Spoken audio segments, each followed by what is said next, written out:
Olha, meu irmão, você quer prosperidade, você quer ter equilíbrio, você quer que Deus, que o gafanhoto não tome nada teu. Eu quero declarar para você, dá dízimo, dá dízimo, dá dízimo. Bem, galera, interessante, o vídeo é um tema muito mais que polêmico, pois até hoje se defende a questão de dar dízimos nas igrejas. Mas será que temos que dizimar? Veremos agora. Todos prontos? Mas primeiro vai um salve aí para Fernanda Santos, também para Jonas Olivato, Edvan Ribeiro, e também um salve vai para todos os que estão inscritos no nosso canal. Muito obrigado, galera. Dízimo, a melhor explicação. Funcionava assim. Existiam 12 tribos em Israel, que são os 12 filhos de Jacó. Os historiadores dizem que eram 13 tribos, porque tinha os 2 filhos de José, Efraim e Manassés, mas o certo é contar não os filhos, mas sim o pai. Depois que Moisés tirou o povo da servidão e levou para o deserto, o Senhor deu várias leis para serem cumpridas, e uma delas era que a tribo de Levi tomasse conta do sacerdócio e das coisas sagradas. Não poderiam trabalhar, então foi ordenado que seus irmãos, ou seja, as 11 tribos que podiam trabalhar, dessem a 10ª parte dos seus animais e plantação, para que os levitas, que são os sacerdotes, pudessem se alimentar. Não só eles, mas também as viúvas, os órfãos, que existiam muito naquela época por causa da guerra. Também serviria para alimentar os necessitados e os estrangeiros.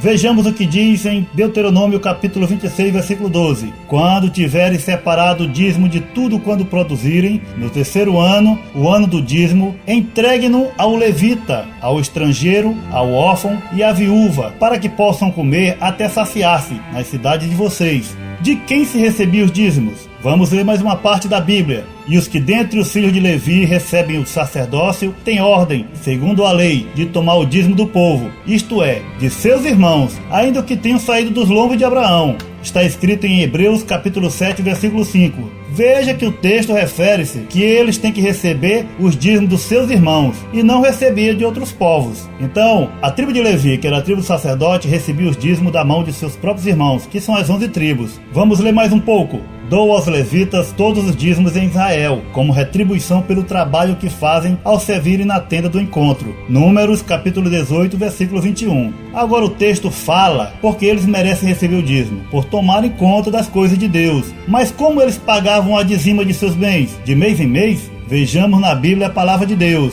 Certamente darás os dízimos de todo o produto da tua semente que cada ano se recolher do campo. Deuteronômio capítulo 14, versículo 22.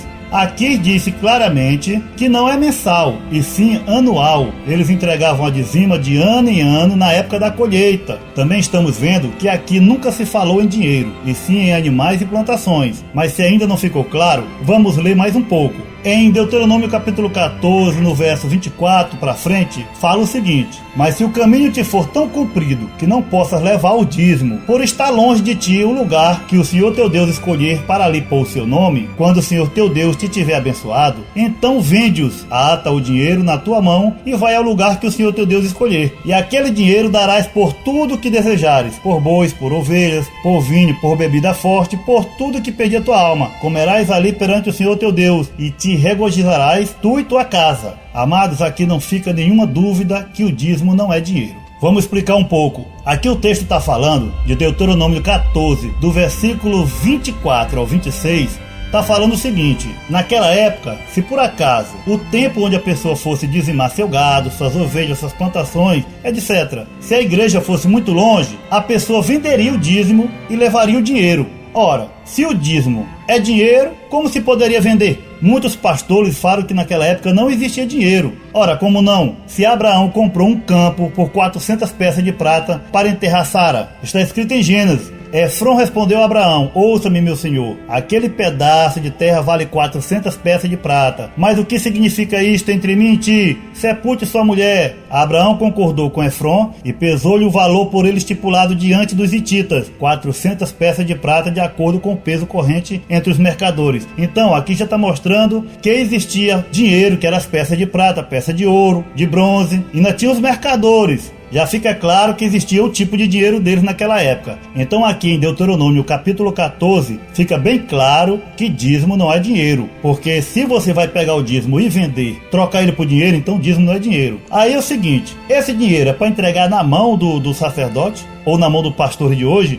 Aqui diz o seguinte, que quando você chega lá, pega o dinheiro e troca de novo por dízimo. Não é para dar na mão do pastor nem na mão do sacerdote, é para trocar por dízimo novamente, porque o Senhor não requer dinheiro de ninguém. O Senhor não precisa. A palavra diz que Ele é o dono do ouro e da prata. O Senhor não precisa de nada de nós, apenas adoração e obediência. Preste atenção, eu não quero convencer ninguém. Você vai colocar o que você tem no altar. Agora e vai ficar sem nada. Você vai colocar o que você tem no altar. E eu vou falar, ó Deus, está aqui. Agora o Senhor multiplica e abençoa esse povo. Isso é contigo.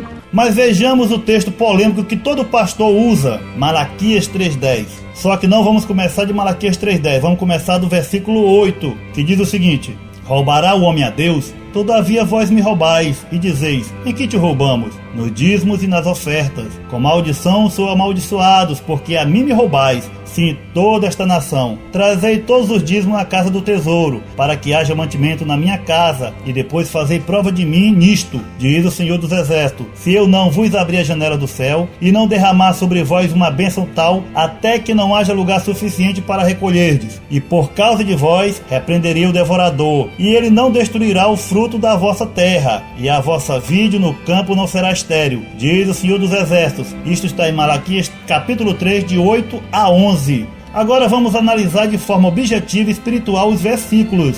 Primeiramente, Malaquias estava falando para o povo rebelde da casa de Israel, e não para nós que somos gentios. Para quem não sabe o que é um gentio, é todo aquele que não era judeu, que não era considerado filho de Abraão. Se alguém que era gentio quisesse ser do povo de Israel, então ele tinha que ser circuncidado e se tornava um prosélito. Malaquias não estava falando para nós, estava falando para o povo de Israel. Malaquias estava falando para Israel, para um povo que não ajudava mais na casa do Senhor. Para os sacerdotes, que ao invés de colocar os dízimos na casa do Senhor, eles roubavam. A exemplo dos filhos de Eli, onde o Senhor muito que avisou, mas Eli não obedeceu ao Senhor, e Samuel ficou sendo sacerdote em seu lugar. Quando o profeta Malaquias diz isso, trazei todos os dízimos à casa do tesouro, para que haja mantimento na minha casa, veja bem que ele não fala de dinheiro, e sim de mantimento, ou seja, alimento, que era alimento para os sacerdotes, para os pobres, viúvas, órfãos e necessitados estrangeiros. Alimento. E ele também diz, e depois fazei provas de mim nisto, diz o Senhor dos Exércitos, se eu não vos abrir a janela do céu, e não derramar sobre vós uma bênção tal, que não haja lugar suficiente para recolherdes. Aqui o Senhor fala das bênçãos do céu, isto é, chuva que cai, não em cima de dinheiro, e sim das plantações, que também alimentavam o gado. E por causa de vós eu repreenderei o devorador, e ele não destruirá os frutos da vossa terra, e a vossa vide no campo não será estéril, diz o Senhor dos Exércitos. Muitos falsos pastores falam que se você não der o dízimo, Deus não pode repreender o devorador. Isso é uma blasfêmia, dizer que o dízimo é maior que Deus, porque se só o dízimo pode repreender o devorador, então o dízimo é maior que Deus. Amados, o devorador aqui é a locusta e o gafanhoto, que por acaso não come dinheiro, e sim as plantações. E as plantações vão prosperar, tanto dando alimento para o povo, como alimento para o gado, que dá muito pasto. Rapaz, você tá mexendo com quem Deus chamou, você tá brincando com coisa séria. Não tem nada a ver com o conceito de quem está me vendo e não está concordando. Aprenda a dar! Agora vamos trazer para o Novo Testamento. Vejamos se alguma vez Jesus Cristo mandou dar o dízimo. Querido, foi Jesus que falou sobre o dízimo. E eu vou ler para você o texto que Jesus falou sobre dízimo. Olha o que diz. Mateus 23. Muitos pastores, que às vezes nem sabem interpretar a Bíblia, e outros fazem por maldade, por ganância, usam esse texto de Mateus capítulo 23, versículo 23, que diz o seguinte: ai de vós, mestres da lei, fariseus hipócritas, vocês dão o dízimo da hortelã, do endro e do cominho, mas têm negligenciado os preceitos mais importantes da lei, a justiça, a misericórdia e a fidelidade. Vocês devem praticar estas coisas, sem omitir aquelas. Aqui os pastores dizem que Jesus mandou dar o dízimo, porque ele disse, vocês devem praticar estas coisas, ou seja, dar o dízimo, sem omitir aquelas, que é a fidelidade, misericórdia e justiça. Mas eles não explicam a verdade porque Jesus falou aquilo. É muito simples, porque ainda não era o Novo Testamento. Isso mesmo, os evangelhos de Mateus, Marcos, Lucas e João não são do Novo Testamento. Calma, eu explico.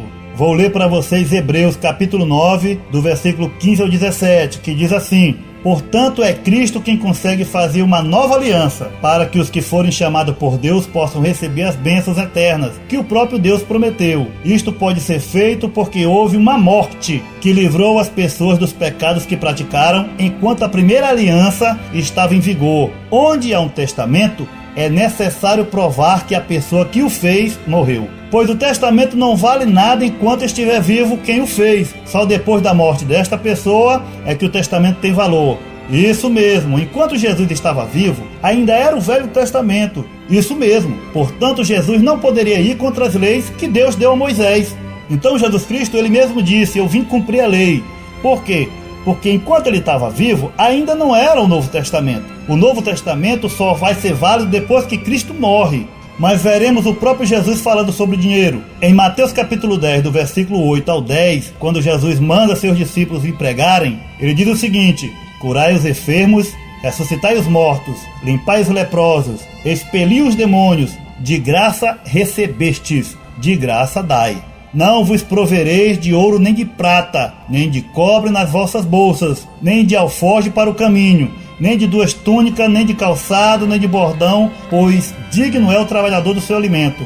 Aqui é o próprio Jesus falando, de graça recebestes, de graça dai. Não devemos receber nada por pregar a palavra de Deus. Não devemos ganhar dinheiro, nem cachê altíssimo para ir a palestras, reuniões e teologias, e até mesmo cantar. O Senhor mesmo disse, a palavra de Deus é dele. Como poderemos vender o que não é nosso? Lembrem-se de Naamã, que ficou bom da lepra e quis pagar Eliseu. E Eliseu não recebeu nada, porque quem curou foi Deus. O seu empregado Geazi foi receber e acabou pegando a lepra de Naamã, porque o próprio profeta Eliseu sabia que não poderia receber nada pelas curas e milagres que Deus fazia através dele. Amados, é muito perigoso você receber alguma coisa, algum donativo, algum dinheiro, algum cachê, por você ter feito alguma coisa que Deus te mandou. Devemos fazer por amor a Ele, de graça, gratuitamente, por amor a Cristo, por amor à sua palavra.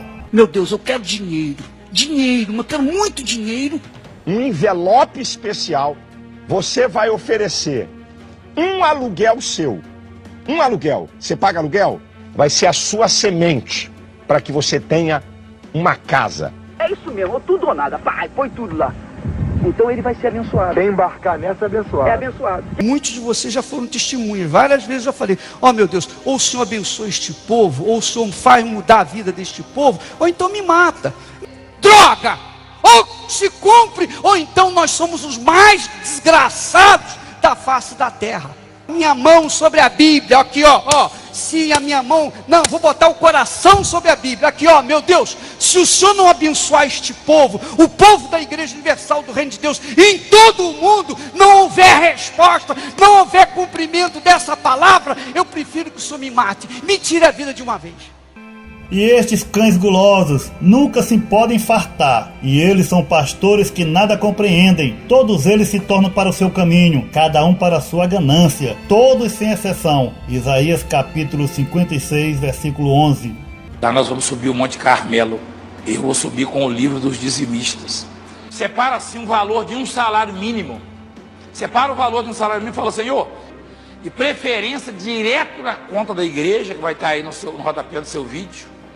Por meio dele, todo aquele que crê é justificado de todas as coisas, das quais não podiam ser justificados pela lei de Moisés. Atos 39, versículo 39. A lei não poderia salvar ninguém, por isso ela foi abolida. Agora vivemos na graça de Cristo, no amor de Cristo. Porque, mudando-se o sacerdócio, necessariamente se faz também mudança na lei. Hebreus capítulo 7, versículo 12. Agora temos um sacerdote que não veio da tribo de Levi para receber dízimos, e sim da tribo de Judá. Jesus Cristo, que veio mostrar o amor, ele mesmo disse ao jovem rico, vai, vende tudo o que tens e dá aos pobres. Outra vez disse, é mais fácil um camelo entrar no buraco de uma agulha do que um rico ir para o céu. Ele também disse, ninguém pode servir a 2 senhores, a Deus e às riquezas. Jesus mostrou a humildade nascendo em um curral. Também ele entrou em Jerusalém em cima de um jumento, enquanto os vários pastores que são gigolôs de crente vivem da miséria das ovelhas, cobrando e constrangendo os irmãos. Muitos pedem mais do que o dízimo. Você não vai devolver só o de Deus, os 10%. Você vai dar 20% do seu. você vai ser fiel, você vai tirar 30% e falar, Senhor, representando a Santíssima Trindade, Pai, o Filho e o Espírito Santo. E eu acho justo isso, e até porque foi uma inspiração de Deus. Será que naquela época se dava mais do que o dízimo? Tudo que eu te ordeno, observarás para fazer. Nada lhe acrescentarás, nem diminuirás. Deuteronômio capítulo 12, versículo 32. Quantos querem ter um futuro de prosperidade? Só existe uma lei na Bíblia, uma receita de Deus que torna isto possível. A lei da liberalidade. Só tem essa lei. Você deve dar oferta na expectativa que você vai colher na sua vida. Eu plantei oferta na casa de Deus e vou colher bênçãos materiais na minha vida e espirituais também. Não ajunteis tesouros na terra, onde a traça e a ferrugem tudo consomem, e onde os ladrões minam e roubam. Mas ajuntai tesouros no céu,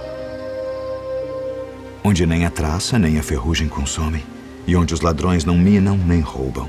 Olha o que diz em 2 Coríntios, capítulo 9, versículo 6. Cada um dê conforme determinou em seu coração, não com pesar ou por obrigação, pois Deus ama aquele que dá com alegria. Pois é, amados, nós temos que dar não por obrigação, que o dízimo é uma obrigação, nem por constrangimento, como os vários pastores dizem o seguinte: você acha que Deus merece o melhor ou o pior? Rapaz, você não sabe nem o que você está falando, cara. Você vai dizer que é o melhor. Então eles falam para você dar tudo de melhor para Deus, tudo que você tem. E você fica constrangido a dar. Mas só que o Senhor disse que não é para dar por constrangimento nem por obrigação, mas por amor. Aquilo que Deus colocou no teu coração, aquilo que você pode dar.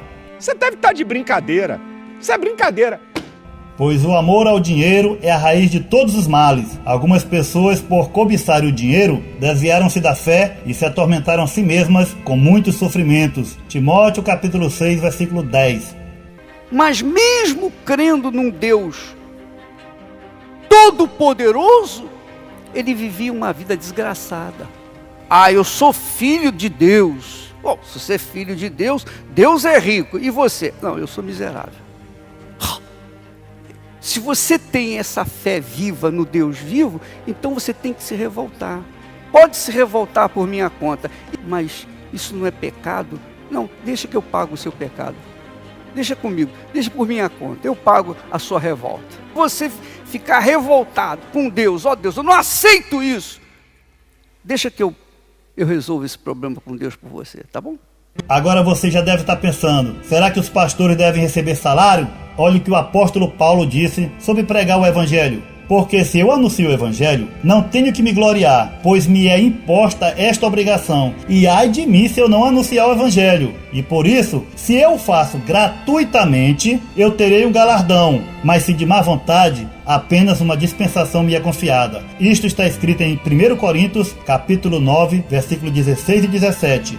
Então aqui o apóstolo Paulo fala que ele tem essa obrigação de pregar o evangelho, mas gratuitamente. Porque o próprio Paulo falava o seguinte: eu nunca fui pesado a nenhum de vós, eu antes trabalhei com minhas próprias mãos para me sustentar. Porque Paulo, ele fazia tendas, ele era fabricante de tendas. Então Paulo nunca foi pesado a nenhum irmão. E ele ainda fala que ele tinha que dar exemplo. Agora, amados, pergunte ao seu pastor se você tiver: pastor, eu posso comer carne de porco? Pastor, posso trabalhar no sábado? E ele vai dizer: pode sim, isso aí já foi abolido. Aí você pergunta para ele: e o dízimo não foi abolido, que é da mesma lei? Mas alguns adventistas podem dizer que eles não comem carne de porco nem trabalham no sábado, porque ainda vivem na lei de Moisés, assim como muitos dos judeus de hoje. Mas isso é uma outra história. Mas eu vou dar aqui só um exemplo. Já pensou se todo mundo fossem da adventista de sétimo dia e ninguém trabalhasse no sábado? Quantas pessoas não morreriam? Iriam para os médicos, iriam para os enfermeiros, os policiais. Já pensou na bagunça? Não teria água nem energia, pois os operários no sábado iam parar de trabalhar, não tinham ambulância. É só pensar um pouco. Será que Deus quer isso mesmo? Não teria água nem energia, pois os operários iam parar de trabalhar no sábado. Então ia ficar tudo na escuridão. Você vê que o adventista não quer trabalhar no sábado, mas quando ele chega em casa à noite, ele quer acender a luz. Então ele vive pelo pecado dos outros, porque tem gente trabalhando no sábado, para poder aquela energia estar ligando ali. Ele quer viver pelo pecado do outro. Então, amado, será que Deus quer isso mesmo? Amado, todos os dias são de Deus e são sagrados para aqueles que o adoram. que o servem. Não precisamos mais de nenhum dia específico, pois o Senhor agora não quer mais sacrifício e nem obediência à lei, e sim um coração puro, em espírito e em verdade, um coração de amor, um coração com caridade e adoração a Deus. E por último, vamos lembrar que Cristo disse o seguinte: ele deu apenas 2 mandamentos: amarás teu Deus sobre todas as coisas e o teu próximo como a ti mesmo. Ora, se eu amo o meu próximo, eu não vou querer matar ele, não matarás. Não vou querer a mulher dele, não desejarás a mulher do próximo. Eu não vou fazer mal para ele, mas também não sou obrigado a dar 10% do que eu ganho para ele, porque se fosse assim, ele também tem que me amar, ele também tem que me dar 10% do dele. Então, irmão, nós não podemos comprar o amor de ninguém. Nós devemos amar verdadeiramente o próximo, o irmão, e o dízimo já foi abolido. Jesus Cristo agora está olhando um coração puro, um coração cheio de bondade, de amor, de caridade com os pobres. E isso sim é servir a Deus em verdade. Toda pessoa que for ungida com este óleo, ele vai receber o dom de adquirir riquezas. Se eu estou ensinando uma coisa para vocês, eu tenho que ter na minha vida o exemplo do que eu estou ensinando. Meu dinheirinho. Tem que dar. Você tem que dar. Eu vejo um anjo aqui com a espada de fogo na mão. E ele vai cortar uma meia dúzia de cabeça aqui, para quem não der oferta. O cristão não é reconhecido ou conhecido por aquilo que recebe. O cristão é conhecido por aquilo que ele doa. Essa é a minha fé. Essa é a minha crença. Agora eu vou te dar um último exemplo. Se você trabalha em uma empresa, você trabalha lá não por amor ao dono da empresa, mas pelo teu salário. No dia que o dono da empresa te colocar para fora e pagar os direitos, ele não te deve nada. Mas se você trabalhar na empresa gratuitamente por amor ao patrão, ele nunca vai te colocar para fora. Aliás, vai ficar te devendo um favor. A mesma coisa acontece com Cristo. Aqueles que recebem salários milionários vão chegar lá em cima e dizer: mas Senhor, eu não curei no teu nome, eu não pregava teu nome. O Senhor vai dizer: afastai-vos de mim, vós que praticais a iniquidade, não vos conheço. E aqueles que pregam gratuitamente, aqueles que não cobram nada, o Senhor diz para eles: agora vocês vão receber o salário de vocês, que é a vida eterna, porque o salário do pecado é a morte, e o salário do obreiro não é dinheiro, é a vida eterna. Existem igrejas que não recebem dízimo. A exemplo da Congregação Cristã no Brasil, que nem os anciões, nem diáconos, nem os cooperadores recebem nada. Eles trabalham gratuitamente. Também os músicos trabalham gratuitamente, tocam gratuitamente. Eles vão até de cidade em cidade. Os encarregados viajam para ensinar, colocam dinheiro do próprio bolso, colocam gasolina, pagam as viagens, pagam as passagens, vão para lá, mas é por amor a Cristo, por amor à obra. Os cooperadores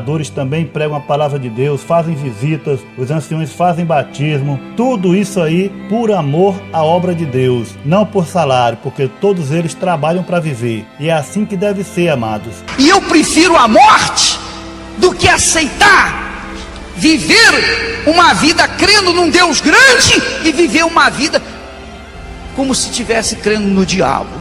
Então espero que todos tenham entendido. Eu vou ficando por aqui. Volto no próximo vídeo. Valeu! Valeu!